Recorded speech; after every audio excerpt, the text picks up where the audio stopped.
Adik-adik perhatikan sekolah Beni, Udin, dan Lani berikut ini. Wah, sekolahnya sangat bersih ya adik-adik.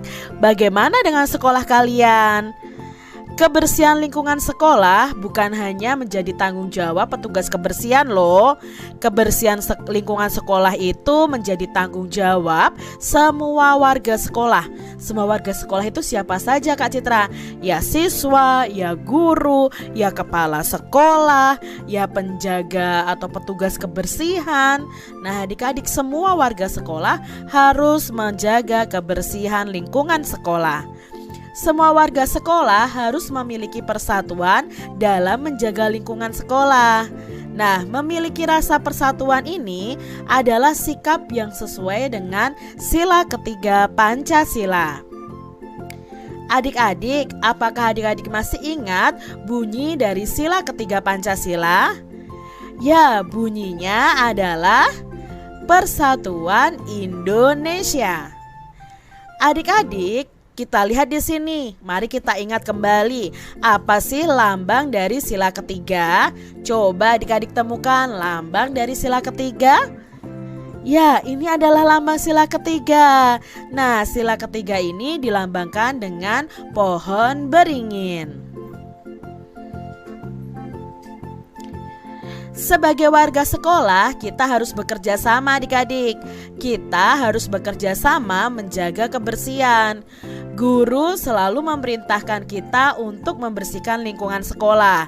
Kita harus menanggapi perintah tersebut dengan santun. Nah adik-adik tentunya kalian masih ingat ya bahwa kalimat perintah itu kalimat yang diungkapkan atau diucapkan saat kita meminta orang lain melakukan sesuatu. Nah adik-adik, kalau ada orang lain memerintah kalian, kalian itu harus menanggapi.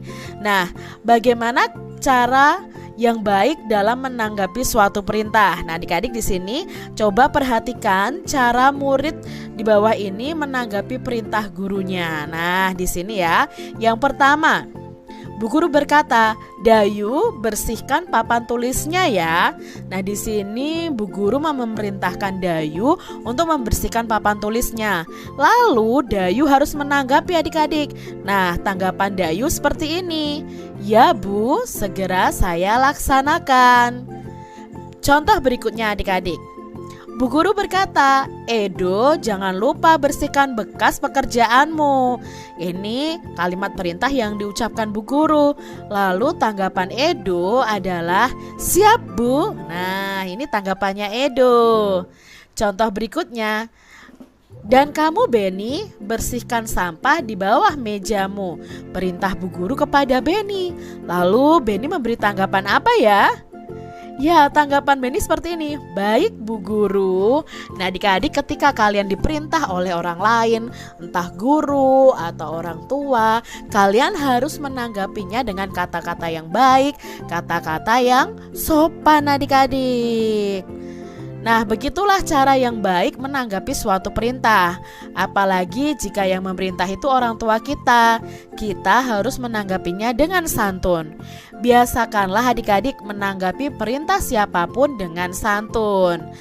Adik-adik, kamu sudah tahu ya bagaimana cara menanggapi perintah.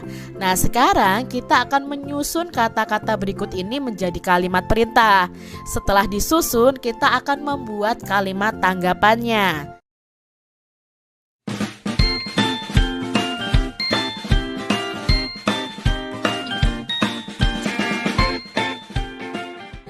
Adik-adik, guru memerintahkan murid-murid untuk mengumpulkan sampah. Sampah yang dikumpulkan adalah sampah yang dapat didaur ulang adik-adik. Misalnya ada sampah plastik, kaleng, kertas, atau kardus. Nah, sampah-sampah tersebut mempunyai berat yang berbeda. Berat sampah itu dapat diukur loh adik-adik menggunakan timbangan sederhana. Kok timbangan sederhana itu bagaimana ya? Yuk kita perhatikan.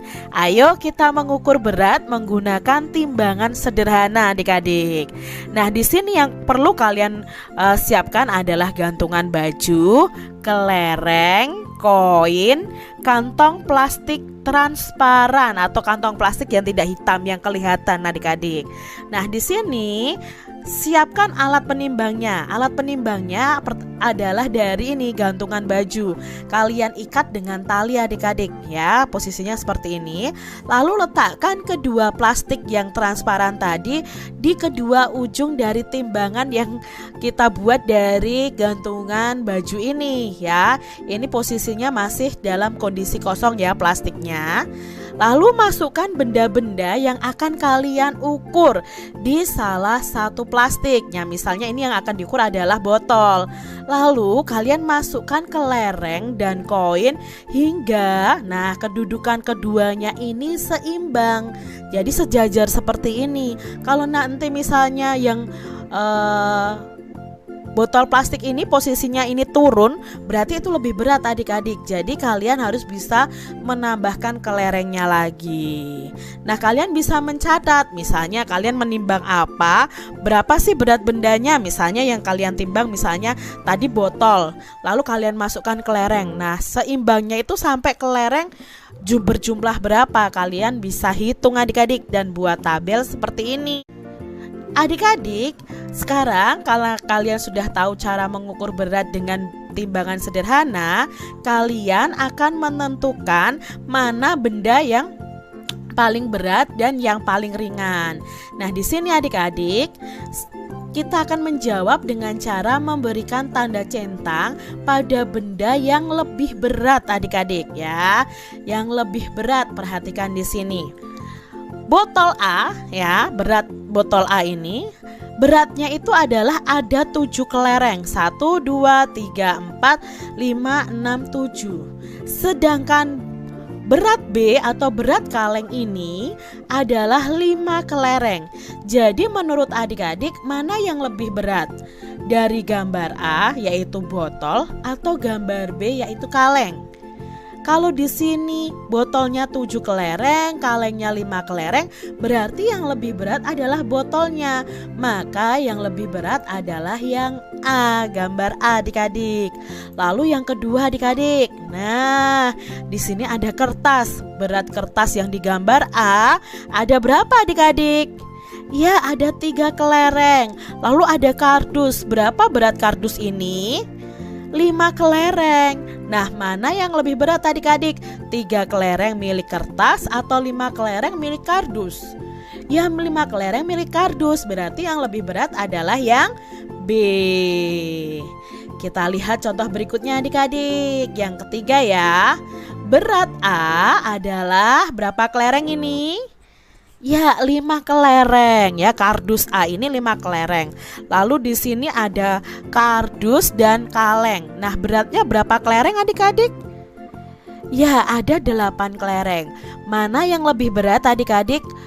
Apakah yang A 5 kelereng atau B 8 kelereng? Ya, yang B adik-adik, yang 8 kelereng. Berarti yang lebih berat adalah 2 kaleng ini dan kardus. Kita lihat nomor 4 adik-adik. Nah, amati dulu adik-adik. Sekarang lihat gambar yang A. Beratnya berapa kelereng ya? Iya, beratnya 5 kelereng. Lalu gambar yang B, beratnya berapa kelereng? Iya, beratnya hanya 3 kelereng. Mana yang lebih berat? Ya, yang lebih berat adalah yang A. Berarti kotak jus ini lebih berat daripada ini apa adik-adik, botol gelas ya, minuman gelas gitu ya. Nah, ini yang lebih berat yang A. Kita lihat gambar yang kelima adik-adik. Nah, gambar kelima ini nih. Menurut adik-adik, berapa sih berat A ini berdasarkan jumlah kelerengnya? Iya, 5. Ternyata botol ini beratnya adalah 5 kelereng. Lalu yang B ini ada berapa kelereng? Oh, ada 8 kelereng. Berarti berat mana? A atau B adik-adik? Mana yang lebih berat? Ya, yang B, karena beratnya 8